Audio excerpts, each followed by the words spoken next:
Good afternoon, everyone.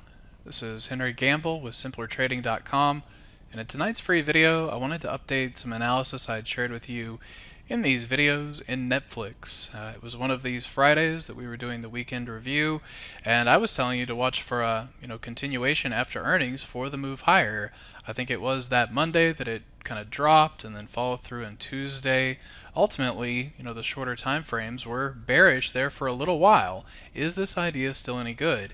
It's actually, I think, still good and one of my favorites. I only want to focus on playing NFLX to the long side because of the monthly squeeze having fired. If you're new to this signal, you can look at what it did back here. I'm looking at the point of compression showed in this lower histogram, and then just a repetition of that signal right here. So when we have this, and you can think of it pretty basically to say this is compression in price. Once we start to get out of that compression and exceed this range, then you look for your extensions to the upside. You could also treat it as a range trade, which is to say, think about this swing high to this swing low. And if something like that were to be duplicated and then put where we're breaking out from, kind of right in here, it might suggest that the next range is going to be something like 425 up into 625. And that took the better part of 2.5 years that it worked through that range. So to make a long story short, I'm going to continue to very much like the long side of this trade. It could pull back a little bit next week. As long as it stays above 393.60, I'm going to continue to lean directly in that direction. I also wanted to point out EA to you, where after reporting an excellent quarter this week, kind of spent some time consolidating. I'm trying to play this one the same way, up in some major extensions around 125. There will be a little bit of resistance on the path to it, but I'm going to try to accumulate this one using this as the area that should hold as support, and if all of this consolidation can lead into here, that should be a good swing trade. And then one last chart is Amazon.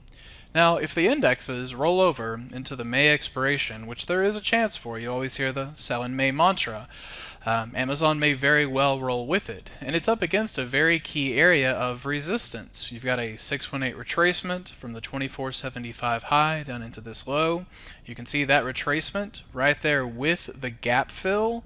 And I've got to treat that as being a key area of resistance. But then as I thought about that to myself, I thought, when was the last time Amazon had a gap fill that it just totally ignored?